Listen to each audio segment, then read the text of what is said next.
Okay, we're good. Okay, I'd like to call to order the City of Sumner City Council study session. The date is October 12th, 2020, and the time is 6 p.m. Reminder to everyone that City Hall remains closed due to Governor Inslee's Safe Start order, consequence of the COVID-19 pandemic, and the public has been invited to attend the meeting using the Zoom meeting access that has been on our website. With that, I would note that all council members are present. So let's go on to regular business. And with that, we'll go on to the first item, is Resolution XXXX 2021 property tax levy discussion. Jason, is that you, or is we go right directly to Cassandra? We can go straight to Cassandra tonight, Mayor. Okay, Cassandra.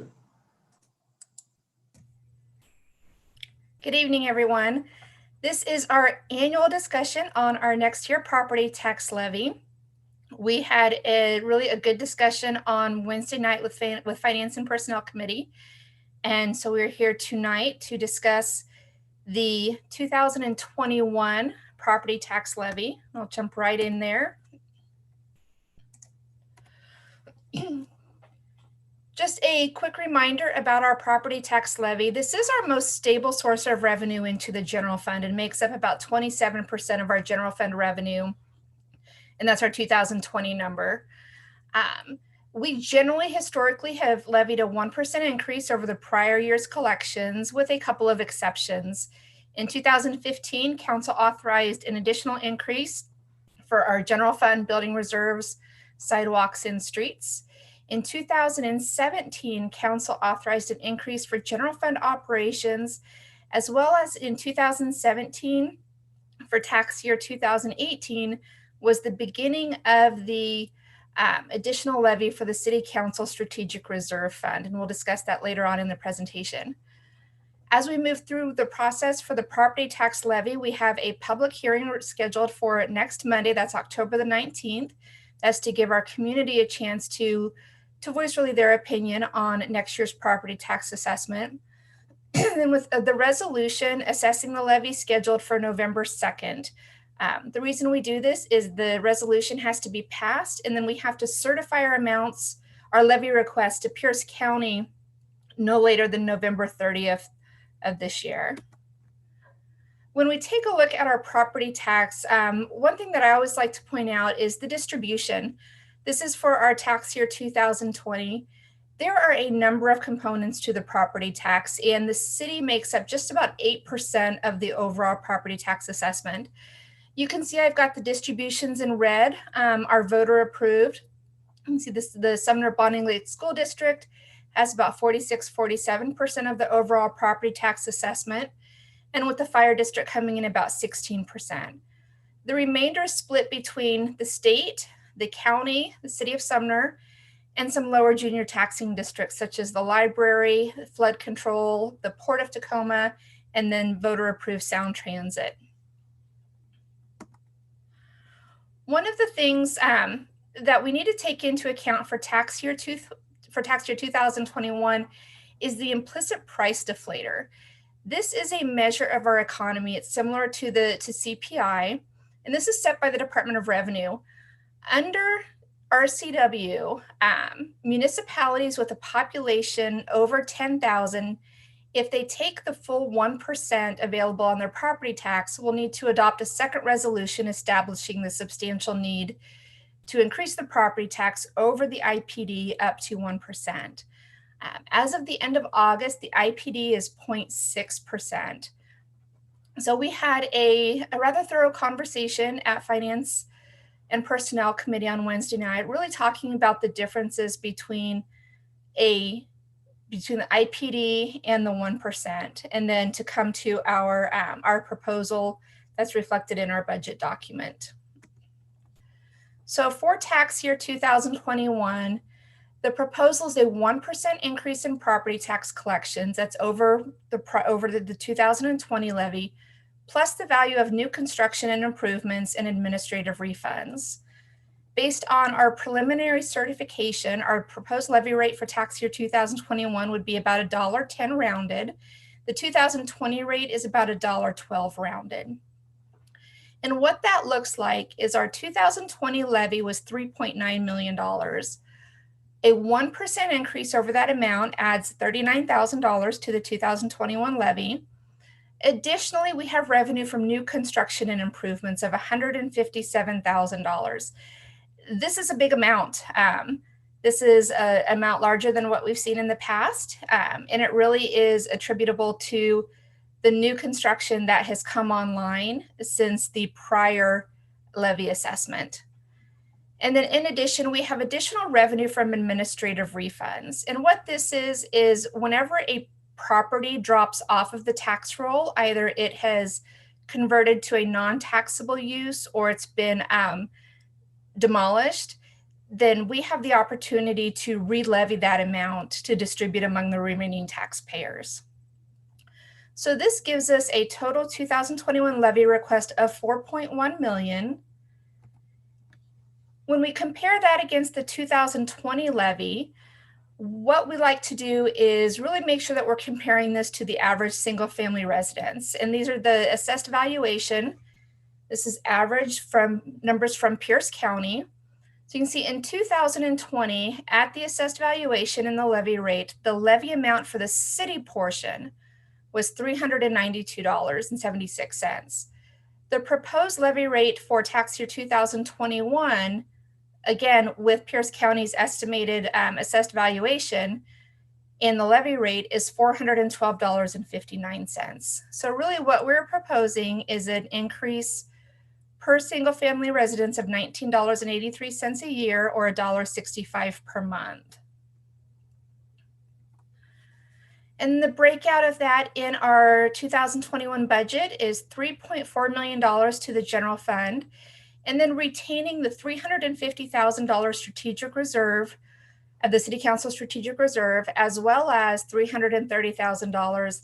That's the amount that goes to our street operations and capital to leverage for grant opportunities, which honestly has been used very well by our Public Works Department and used for what it was intended. We've used it as grant match to build a lot of projects.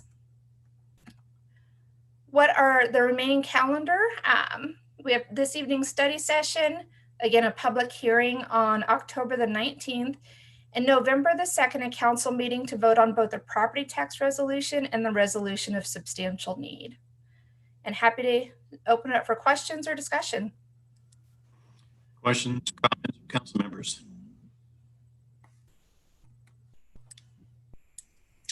Wait a minute, where was it? Where was that? Oh, there, sorry. Go ahead, Councilmember Peterson. Hi, thanks. So this is the one where we really don't have any control over how much we are increasing this, or we do? We do. We can, really this is a council decision on how much council wants to levy as far as property taxes. We are banking some capacity, so you really have the option of levying the same amount, a reduced amount, or an even higher amount. Like up to what percent? If we were to levy the full amount available, I believe it was right around a 9% increase. Okay, I feel like I ask this question every year. That's all right. It's a good question. Thanks. But I just, looking at those numbers, and after having you present it, I feel the same way, that it's not really a lot, especially after we have gone through, some of our budget presentations and know that we are falling short in a lot of areas. I'm curious why we are proposing a 1% increase when we know we need more.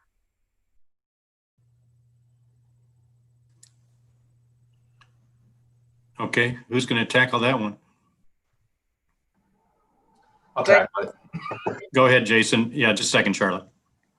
So we built the budget as a status quo budget. We weren't adding or fully funding all of the unmet needs.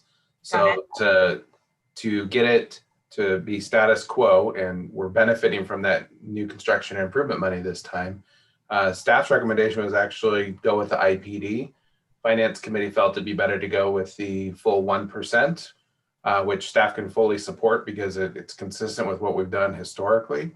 And you do benefit from compounding interest, right, at that point. Sure. So that's where the 1% was. We're happy to entertain higher rates if that's council's desire. Got it. And when we're talking back to the numbers, that was like $157,000, right, that we're seeing from the new construction? Yes. That's correct. And that's like Cassandra mentioned, that's much higher than we normally see. Right. Which, again, maybe I'm just like, my developer brain is on when it's like coming to these numbers where I'm like, that's nothing. Like, it's something, don't get me wrong, but it's not like really going to fund something for us. So anyways, I'd love to hear from the other council members. I'd fully be in support of increasing this a little bit, knowing that we have such a shortcoming, especially when it comes to maintaining our basic streets and sidewalks. Thank you. Okay, thank you. Go ahead, Charlie. Thank you. Yeah, I raised my hand because I have a question which I'll save for later, but I did also think it was appropriate since Councilmember Peterson is asked, like, this is basically a policy decision that committee members made. So I feel like one or more of us should actually speak to her question, which is a fair and good one. Honestly, the differences between our options weren't significant enough. Like, I was actually almost tempted to go the low. I personally was tempted and had asked about going the lower rate at, I think it was like 0.6%, something like that, because for the same hardships that the city is going to face, so are families, like with mortgages, et cetera. And I wasn't sure if this year was like the time to do that. At the same time, also did ask questions and have concerns about the unlikelihood that we could maintain the same construction revenue that we received this year. It's unlikely to repeat itself at that same scale in upcoming years. And I can't remember if Cassandra can remind us there was a rate just for Council Peterson's benefit, but there was a rate in between, like something that was far less, it was more than 1%, but far less extreme than 9%. It would require a separate ordinance or resolution. I think stating is like, basically that would require us to state a need, which is probably possible. But you should, Cassandra, could you tell us remind us what the other rate was, please? Of course. So what I had really, the options that I had drafted out were at IPD, which is the 0.6%. The rate would have been 1.0973. The 1%, which is what's being presented. I had also sketched out what it would look like at 1.6%, which is more approximating CPI. That gives us a rate of a 1.107, which would bring in an additional $23,000 into the general fund. It would be additional 20 cents per month for our residents based on the average single family home.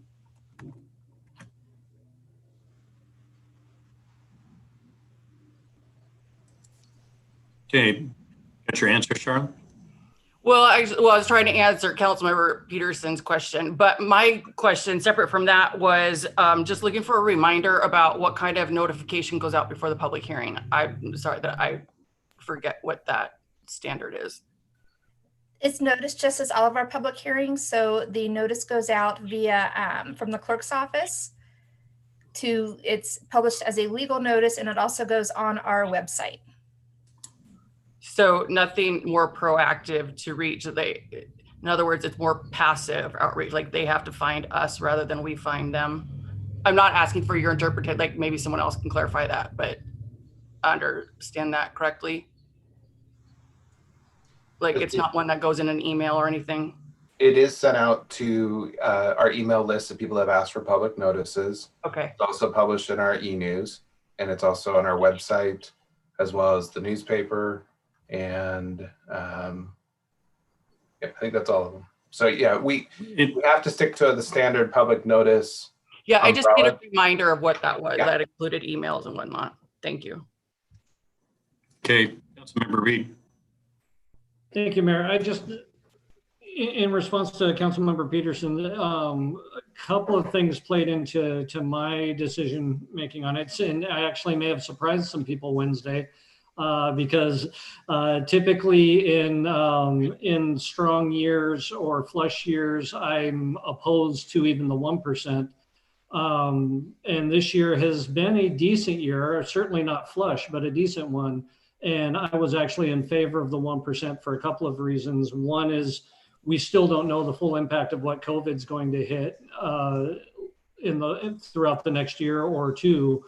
And I recognize that we have to be able to at least partially offset the inflation costs that are going with it. So in surprise to the others, I actually was on board with going instead of the 0.6 going to the 1%.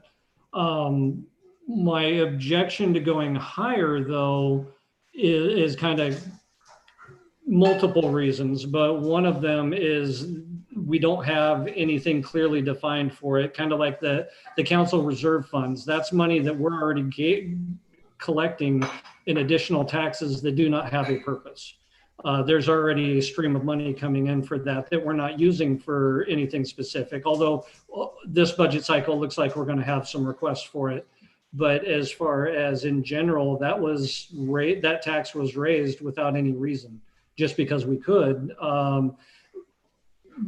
Part of it was assigned specifically for streets and roads, and then the other part was in the potential of a risk of losing some of the streamlined sales tax money.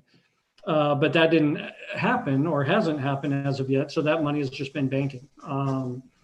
And not having a specific, clear emergency need to raise funds at the risk of increased rents and other things is something I wouldn't be in favor of.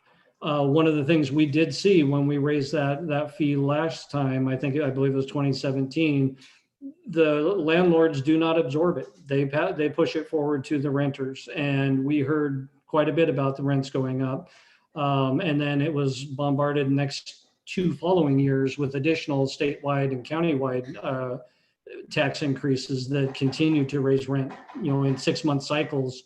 And it's just without a need, without a specific outline or plan for what to use it on, versus what I really appreciate the approach we've taken is the conservative planned staggered budget process. So each year we have a number of projects we're going to get to, we budget for it, and we hopefully accomplish them and continue to prioritize it and get them on as we go. Just my 2 cents. Thanks, Patrick. Okay, other council members, thoughts? I've heard for 3 of them. Anybody else willing to weigh in terms of where you're coming from in this issue? Deputy Mayor, go ahead. Yeah, I'm pretty good with the 1%. I think that's fair, and with everything that's going on, I know that people are short of money, so I think going for the 1% sounds good to me. Okay, thanks, Kathy. Anybody else? Jason, go ahead. Mayor, I just wanted to address Councilmember Newman's question. The paper of record for this type of public notice is the News Tribune.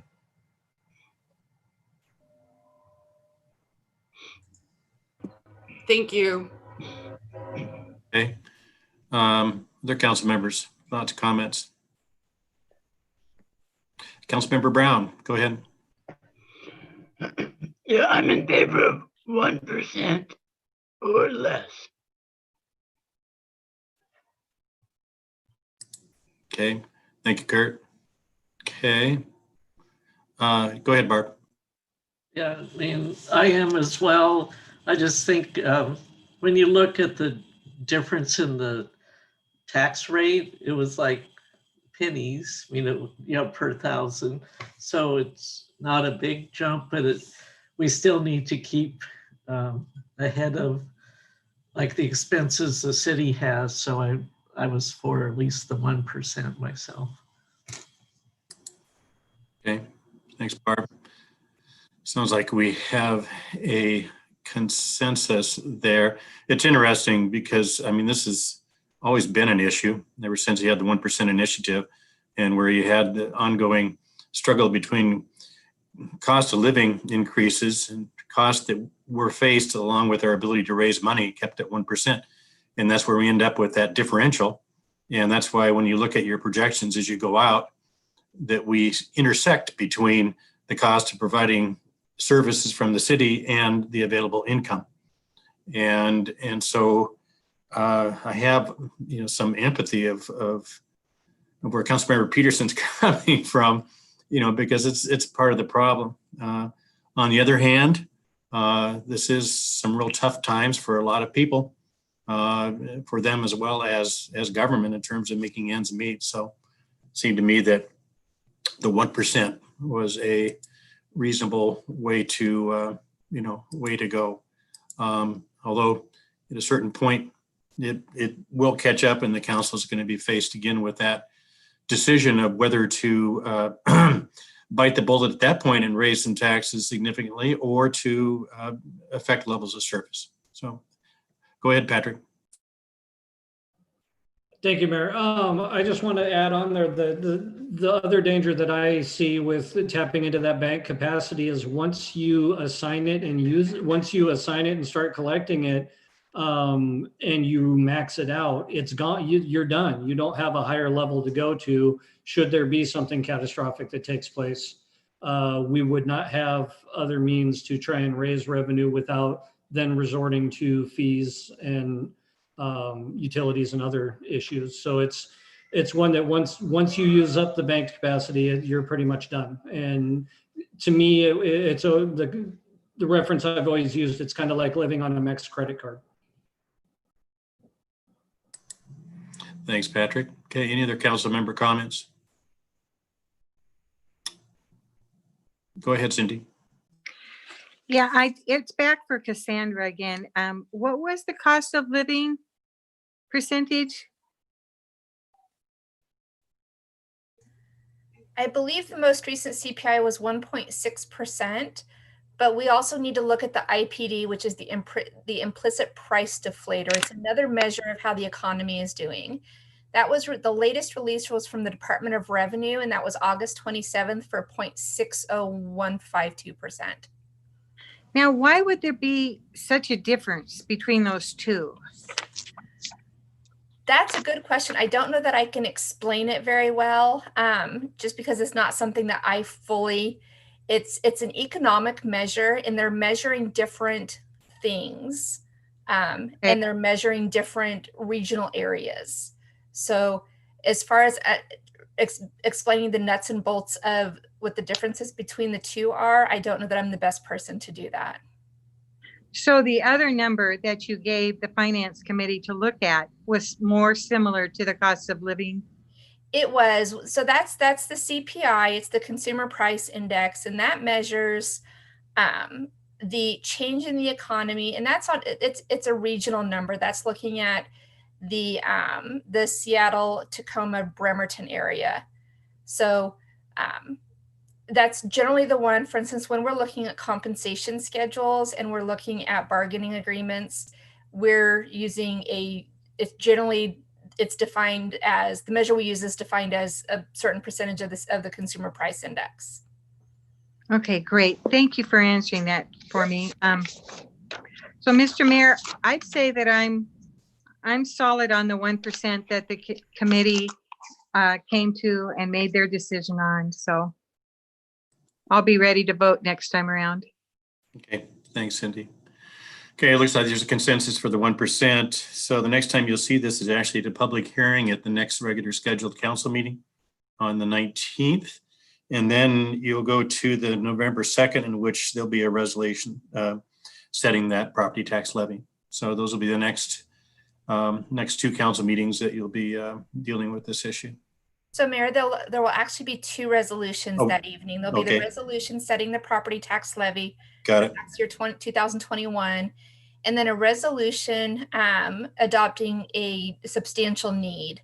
And that's Yeah. to make up the difference between that IPD up to the 1%.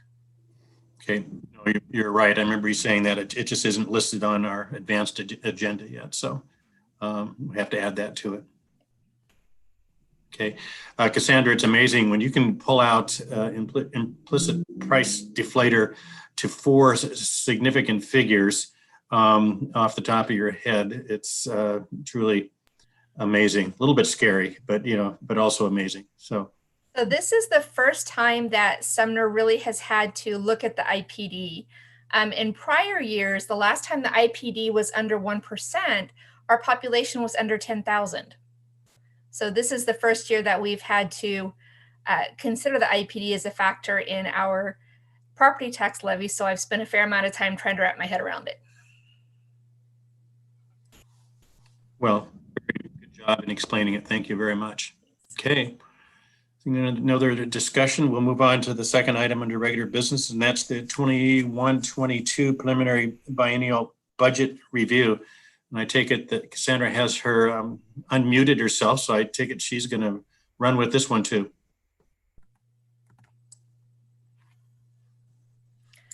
Okay, so tonight is, I believe, it's either part 3 or part 4 of looking at our 2021-22 budget. Tonight's the fun stuff. This is the general fund. So we've got all kinds of people queued up to talk about their departments, and I will jump right into it. So tonight we'll be talking about those departments that are supported by the general fund revenues. So these are the ones that are supported by sales tax, by property tax, as well as by miscellaneous revenues, some intergovernmental revenues, as well as charges for services. So this is our legislative, our municipal court, executive department, finance department, legal, human resources and risk management, our police department, development services, which is a new department for this biennial budget, community development, as well as senior services, our community services, and our kind of melting pot of non-departmental. We always like to start with what our mission is that drives our budget development. So providing needed and valued services that promote our sense of community. This is one of my favorite pictures ever, just because everyone's got such a great big smile on their face. We always take a look at our budget through the lens of our strategic priorities that are adopted by council: a safe and efficient transportation system, protection of our water, open space, and natural resources, long-range financial stability to provide a balance of city services, and enhancing our community character. So we're going to jump right into the first department. This is the legislative department. I have added page numbers at the top of each slide, so I encourage you to reference your budget and ask questions when you have them. All right, so I'll be taking the first department here, which is legislative, which is actually your budget. The goals, some of them are carry forward goals that we've had for a few years now. But when we talked to council early in the budget process, they seem to still fit for the 21-22 biennial budget period. So obviously we want to work regionally on congestion, transportation, and employment, seek authentic engagement and learning opportunities with all segments of our population. That's actually a new goal for this biennium. And then evaluate and implement long-term changes to meetings and staff work integrating virtual technologies. As you know, we've been meeting virtually for a long time, about 7 months now. In fact, looked at the calendar, and we've been in some sort of city hall restriction now for 7 months as of today. So where has it gone? Where has the time gone? Next slide, Cassandra. Some highlights in the next 2 years.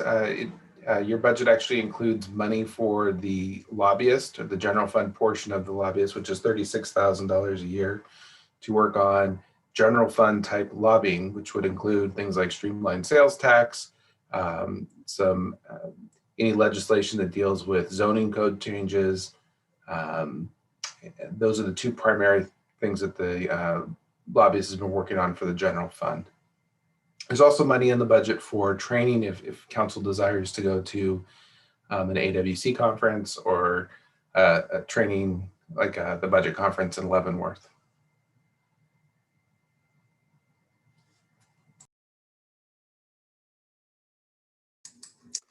So this next department, the Judicial Department, is mine. The 21-22 goals. Continue to research ways to streamline the court process through use of technology. This is, of course, in partnership with the folks at the City of Bonnie Lake, where we're hosting our municipal courts. Next slide, please. So we don't have any major changes in this department. We continue to have, like I said, the interlocal agreement with Bonnie Lake for court services that was just renegotiated last year. And we'll continue to monitor COVID restrictions and their effect on courtroom procedures. Municipal court is something that we still have to have. It requires people to be there in person, and kind of how that happens with COVID is something we'll continue to work on. All right, back to me for executive. Executive includes the mayor, me, the communications director, and the admin services director. So coming into the next biennium, we're going to continue to adjust to the effects of the pandemic, support the mayor in his regional efforts, and then continue adapting to changes in the public's expectations for communication and engagement. That's something that's obviously always changing. Social media platforms and expectations of the public change, it seems, at least every 6 months or so. Next slide. Mainly a status quo budget here as well. The one thing that is new is we included additional $10,000 a year for citywide diversity training. So $20,000 over the biennium.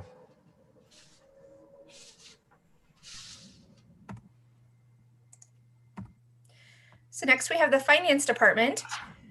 We have a busy biennium ahead of us. We'll continue our implementation using efficiencies of the Munis software.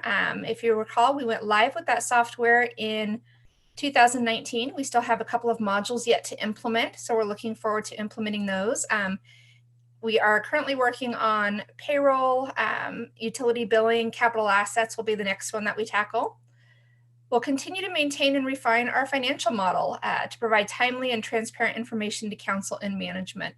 One of the things that we'll be looking at is expanding that model to also review some of our other funds as well, not just the general fund. And then planning and implementing a utility billing meter software update. It sounds like such a small thing, but it's a pretty big deal. It impacts all of our customer accounts. And so we're excited to get that underway. And there's Joe getting all ready to do that. In our budget, we are replacing several of our departmental laptops.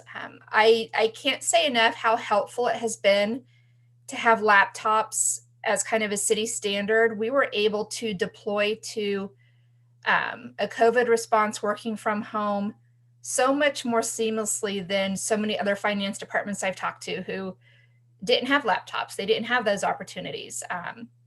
That being said, we've been using our laptops pretty hard over the past couple of years, and we've got several that are due for replacement. In addition, we'll be updating our indirect cost assessment model in 2022. We'll be doing that as part of our next biennial budget preparation.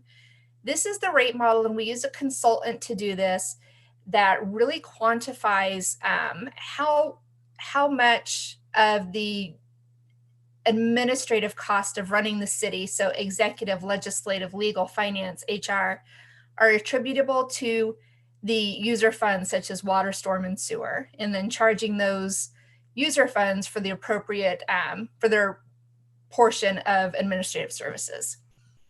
So. All right, the legal department, in the next biennium, they're going to transition to electronic city council packets. And that's going to streamline the preparation and improve access and efficiency. I mentioned at the last study session that you're going to start seeing some of those changes a little early, and actually at the end of this year, but the main implementation will occur in 2021.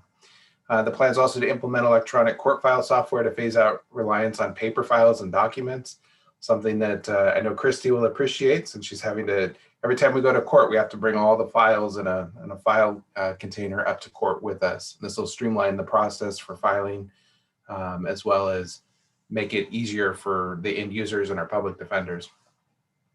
We're going to negotiate and finalize agreements necessary to move forward on White River Restoration Project and sale of the former golf course, and then continue to prioritize code enforcement emphasis for the protection of life, safety, and compliance with noise, building construction, environmental, and criminal codes. Some highlights, it does include funding for specialized legal services pertaining to the sale of the former golf course.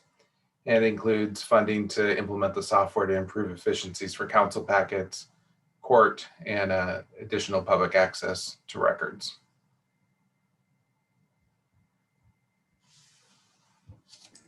The Human Resources Department is in charge of recruitment, hiring, benefits administration, union negotiations, training, the city's safety program, and most importantly, making sure that we all get paid. Some 21-22 goals. We'll be negotiating a contract with the Teamsters Union, completing the transition, as Cassandra mentioned, to the new Munis HR and payroll modules, which will include things like online leave and overtime requests. We'll be updating some job descriptions, conducting and coordinating some high liability trainings through various city departments, recruiting for open positions, and assisting departments with succession planning. Some budget highlights, we have included support for collective bargaining. That's bringing in a labor attorney to assist the city with that, and funding for the Employee Wellness and Diversity, Equity, and Inclusion Committee.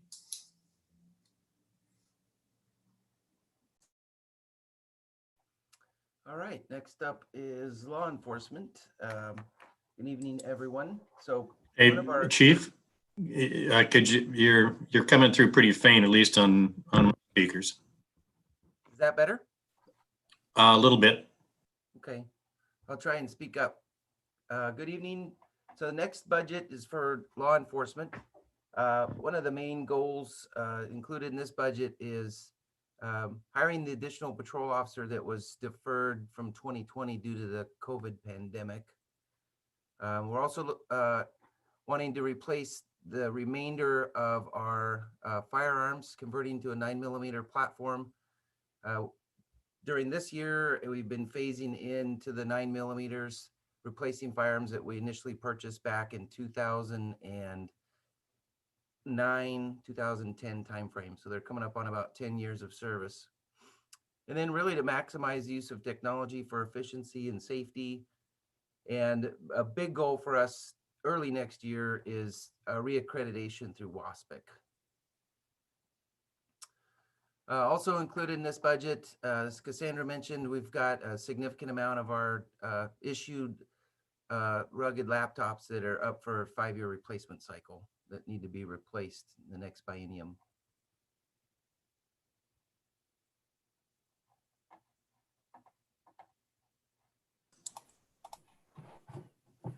Great, good evening, everyone.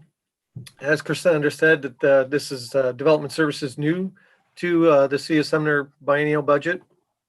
Our 21-22 goals is to complete the conversion to InterGov and with the ability to accept online permitting, and develop credit card acceptance policy for online permitting, and also create reliable, predictability and timely permit services. And as we mentioned, this is first biennium budget. Some of our highlights are a new iPad and case for our planning department. So when we're out in the field doing inspections, we can do that stuff online within our software. And some hearing examiners cost for their time for the city, consultant reviews of permits, and also consultants to provide inspection services for fill-in and additional services needed.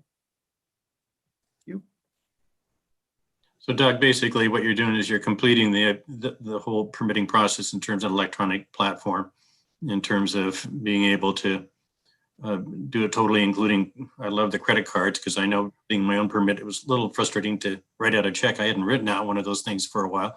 Had to find the checkbook. So anyway, I like the approach that you're heading in to finish up with that whole thing. Will bring us into the modern age. Correct.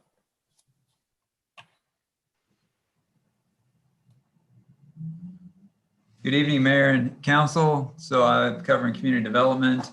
Our 2021-2022 goals are for some of these things, finishing things we started this year. So complete the Main Street Visioning Plan that we're working with UW-Tacoma on. Approve a housing action plan, which we're working with the City of Bonnie Lake on that for affordable housing. Begin looking at our 2023 periodic update for the comprehensive plan and implementing transit options and using technology to expand our public engagement. Obviously, with all the experience we've had virtually, there's room for expanding that. And our budget highlights would include funding a consultant for the comprehensive plan update. Typically, we hire a consultant to help us with the EIS portion of that. And then some money available for a transit feasibility study. It's kind of seed money to participate in hopefully a wider plan that would include all of East Pierce County.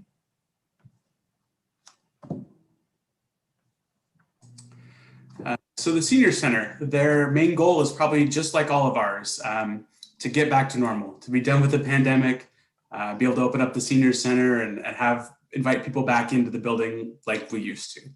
We're going to continue the partnership with Stafford Suites for the management of the Senior Center is kind of one of the big goals of the city. Some of the budget highlights, we're replacing a computer at the Senior Center. Once again, the partnership with Stafford Suites and continuing to work with the Sumner Food Bank to aid seniors to provide food for our community. Just before you go on to community services, I know that the Senior Center is that we keep on getting their quarterly reports or monthly reports, I guess, and it is absolutely incredible, what they continue to do for seniors, not only in our Sumner, but in the overall area. And I know, Jason, I think you asked that maybe they make a report out to the city council in an upcoming council meeting. Correct, Mayor. We're hoping to have them at the November 9th meeting for a quick update. Okay, thank you.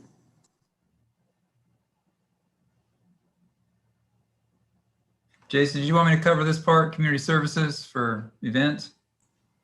Yep. All right, thank you. So under the community services budget, but it's events which are hugely popular, and I have a few slides to show you recent survey results that we did with the community. So the community events include rhubarb days, helping with supporting parades, Relay for Life, different events like that around the community. Thanks for the fast forward. So budget highlights. We will continue to support these different events and including supporting our new Sumner Main Street Association. They will be managing the Rhubarb Days event, and the biennial budget shows $35,000 towards that in the first year, and then $20,000 towards that event in the second year, really trying to push them to find sponsorships for these events. So their new executive director, Jill Starks, is very much about figuring that out. So we're excited to see that moving forward. So I'd like to talk a little bit about a couple of the outcomes of our survey, which were showing that Rhubarb Days, hugely popular. This question, so things that show up in yellow and teal are, I attend if I can, or I can't miss it each year. So that's kind of your high demand end of things, which includes Music Off Main, Rhubarb Days as a popular event. Nights on Ryan for being a new event was also scored highly. Can I see the next slide? Thanks. The parades were off the charts in terms of support, and so was the bridge lighting. What came up low in terms of can't miss it or I attend if I can were things like fun runs and Relay for Life. And next is, they call this a word cloud. So we had a ton of individual comments that came in from people who took the survey, and we took all those comments and ran them through a program that pops out.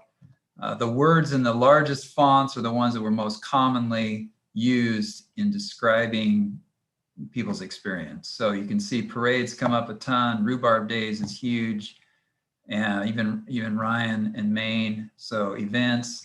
So no doubt about it. The community, we surveyed. It was over 200 people respond to the survey, and Rhubarb Days, like I said, parades very popular with our community. And that's why we're putting money towards those events, because it brings people in. It's also a tourism thing, exposes people to Sumner, and hopefully they come back. This was what events or types of events would you like to see in the future? And arts and craft fairs, things related to food, were high on people's agenda. Still love the concerts. And those are the highest items. So, and cultural celebrations was also coming in high as well. So that was fun runs again, kind of taking up the bottom rung. So that gives us an idea of what to focus on as we look forward. And I don't see a ton of changes. Arts Commission arts fairs and concerts are popular. Ryan, if I could just add a couple things here. This community and human services budget also includes all of our membership fees for things like the Chamber of Commerce, the Economic Development Board of Pierce County. It includes our social services support to the Family Center at $35,000 a year. It also includes the Arts Commission funding, other downtown support, which includes our hanging baskets, event calendar support, street banners, a whole bunch of things. So if you have time, I encourage you to look at pages 122 and 123. It really schedules out everything that the city does to support the community in different ways, even down to the certain events on how much the city sponsors those events for. So take a look. If you have any questions, we're happy to answer them now or at a later meeting.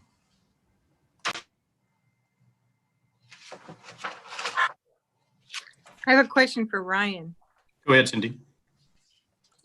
Ryan, this slide cuts the last two things off. What are those last two items on each column on the last slide we were looking at?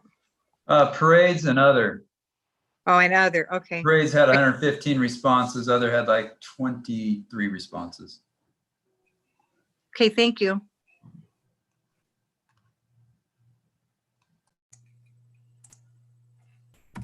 Sorry about that. So non-departmental is that? Just a second, Cassandra. Sorry. Patrick, go ahead. Thank you, Mayor. I can wait till the end if you like. I've got two questions that are on different pages. If you'd rather wait till the end there. Up to you. You can throw them out now. Okay. All right. So my first one is actually back on page 105. I've been saving them so I didn't keep interrupting, but I just can't hold it in, I guess. But regarding the golf course sale, and I just wanted to re-verify that the proceeds from the golf course still have not been encumbered because they have not been realized at this point. I'm not sure who would be best to. Mr. Reed, 105 is the legal department budget. Is that what you're looking at? Yeah, for the sale of the golf course and the development of the White River. Correct. In the legal budget, the costs associated with the golf course are really for the legal services. This is the outside counsel to help facilitate the purchase and sale agreement. Okay, so that might be more broad than just in the budget sense, is that we're not starting to apply or encumber any of those sale proceeds towards specific departments or programs at this point, not until it's realized. Correct. We can't take official action on those proceeds until we realize them. That being said, there has been some very early discussions pertaining to the Stewart Road Bridge that some golf course funds will be needed to help get that project completed. Yeah, and then I think there was also some talk about some of the money possibly going towards new shops and things like that, and other capital projects. Obviously, that's where I've been hoping to see it was capital projects and then possibly streets or other if available. But and so that answers that question. Thank you. And my other one is on page 116 for economic development initiatives. This one's for Ryan.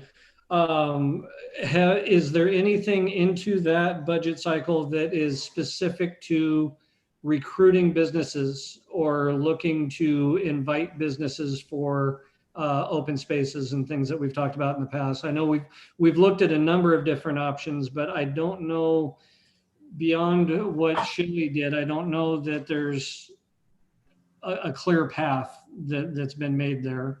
So I was curious if that's included in, if there are some possible initiatives included in that portion of the budget.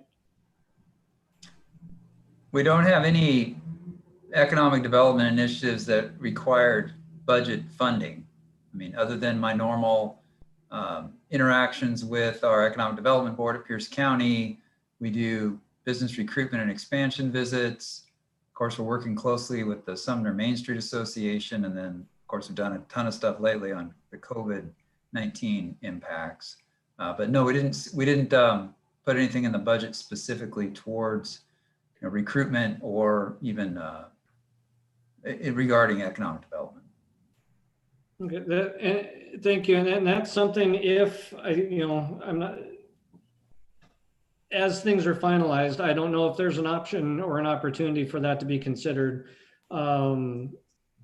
What specifically, I know we've talked about a number of things. I know the study was not a very popular one, and the Buxom study and some of those others just did not seem to be very effective. I think we've had some general conversations about whether or not to contract either realtors or business brokers and things like that, that might be able to do some type of recruiting for specific needs, just kind of keeping that door open. So should we have a need, let's say 6 months or a year from now with, post-COVID, needing to fill some empty buildings, that we have something in line to go to start looking at how to draw businesses in to fill them or make contact to invite them.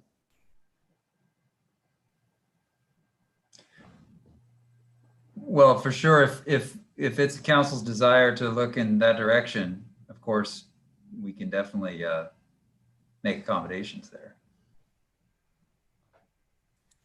And I would be in favor of something, at least exploring what those options are, and putting together something that can go before council at some point during the biennium and say, hey, we've got these options to look at executing. Because Ryan, part of my concern is that capacity and being able to do some of these things, your plate's already pretty full, and trying to throw additional things on you, I think, is very difficult. And whether that's a contract opportunity or whether that's some partnership programs, there are a number of different ways that could look.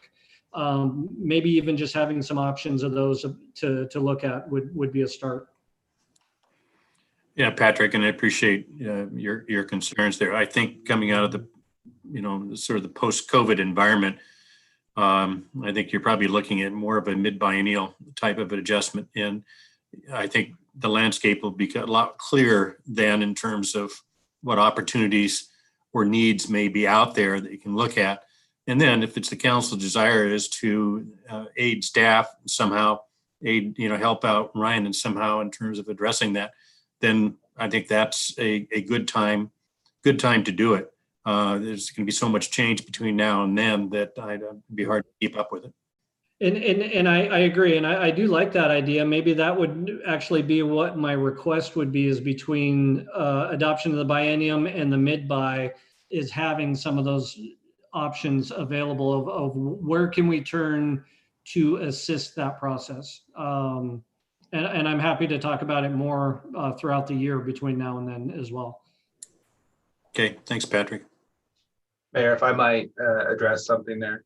One of the goals of the reorganization was, by creating the Development Services Department, was to allow Ryan to really have that opportunity to come up with a good economic development plan, as well as address our access issues or transit issues. Unfortunately, I think we all know COVID has really taken the center stage here, and Ryan has switched from economic development from recruiting businesses to really economic development to sustain the businesses that we have now.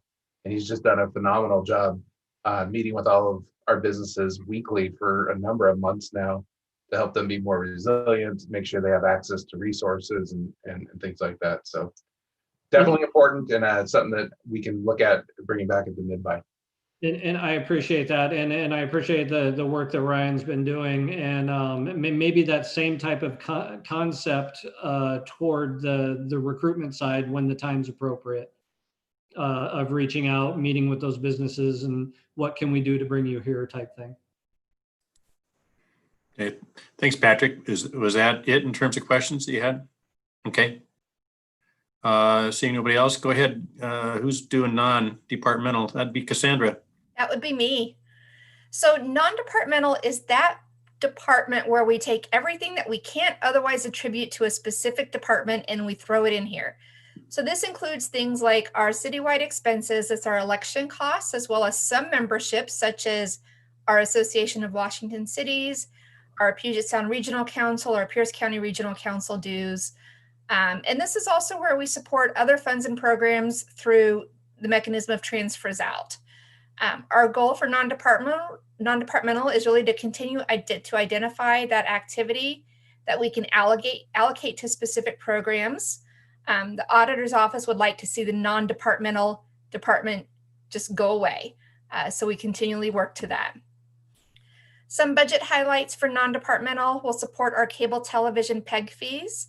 Again, our city memberships such as AWC and PSRC, et cetera. We have the final interfund loan payment for the YMCA commitment coming out this biennium.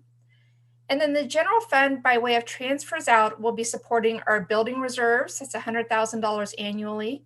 Our sidewalk program, we talked about that in the sidewalk capital. This is supporting our volunteer sidewalk program, as well as our ADA program. Parks and Trails capital, our street capital, facilities capital. The cemetery receives an ongoing operations subsidy that's been going on for many years. For this biennium, it will be $485,000. And we'll be talking about the cemetery at our next budget review meeting. And then our firefighters pension fund is subsidized by the general fund over the biennium for $106,000. So about $1.4 million in support from the general fund going out to other funds to support a variety of programs. And that's all built into our non-departmental fund. So those are the general fund programs. Okay, the presentation, right? We'll have a conversation so we can take a look at our budget calendar. Well, before you get to the budget Yes. calendar, is there any other council members that have any questions regarding what you've been presented? Go ahead, Barb.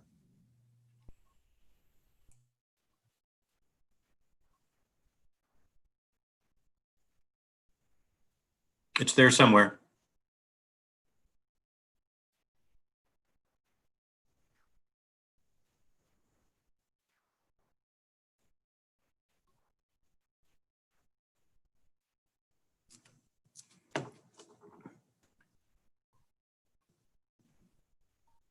Okay, you can. Well, I could say you could ask it in the chat box too. Here, never mind. Okay, There you I are. have a question about the senior center. You know, through COVID, I've been made aware of a number of seniors that are struggling, you know, like with like depression or lack of food. And I was wondering, besides the coordinator at the senior center, is there anybody that does any social service work there? And I think Marilee talked about there's Pierce County Office of Aging or something. Is there a possibility of getting somebody to come out to our senior center and be part of their staff or come like one day a week? That's something we can certainly check on. I do know that the folks at the senior center are probably great resources to hand out information and get people in touch with those type of services. That's something that we can follow up with, or perhaps they can present to the council when they come to talk about all that the senior center has been doing at an upcoming meeting. Okay, because you know a number of them do not have transportation, and we know that's a big issue for everybody in the in the city that needs some of the services. So, but if that could at least be something could be looked into, I'd appreciate it. So I think that was it. And I'm just glad that we're still supporting the Family Center, because that has really helped so many people, especially during this crisis and pandemic. Thanks, Barb. Okay, any other final questions you have of what's been presented? Councilmember Brown, go ahead, Kurt. Yeah, I have a question from page 96. The legislative.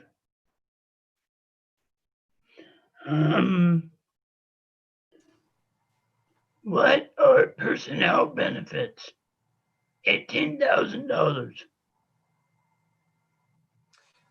That's your associated benefits that come with being a council member. So that would include things like L&I. Majority of that, though, is going to be costs associated with the mayor's salary, but it's very small benefits that add up. So it's your paid family medical leave wages, your L&I wages, things like that. But it's all based on salary and worker hours.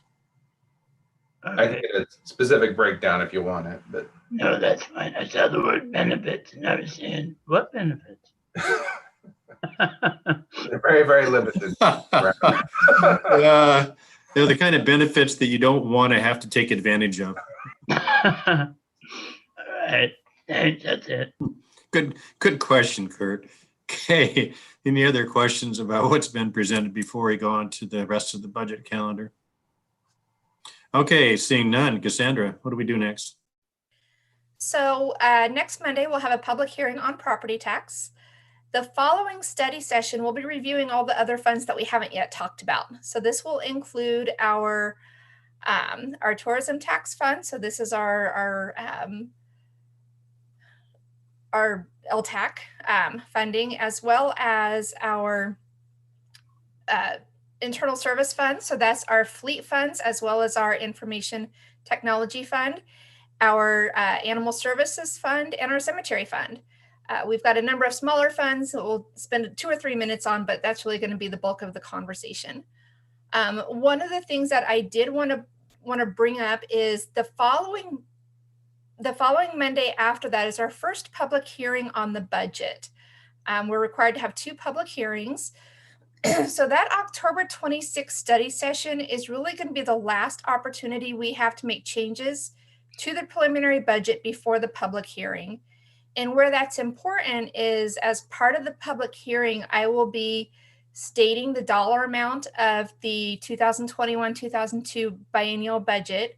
And so any changes that might increase that dollar amount, if they're made after that first public hearing, we will need to really hold another public hearing to make sure that we're holding 2 public hearings that are stating the current amount of the budget request.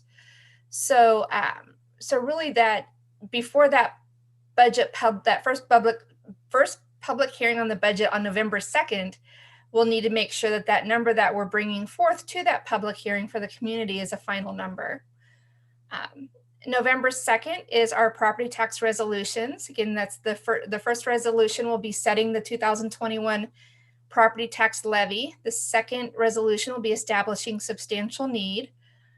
November 16th, we're scheduled for our second public hearing on the budget. And then November 30th, an ordinance adopting the 2021-2022 budget. Cool. Lots of time to spare. Yeah. Barb asked about the Office of Minority and Women's Business. It's countywide, and I think Charlie wanted to know it's a state office. She asked about the benefits. Anybody respond to that?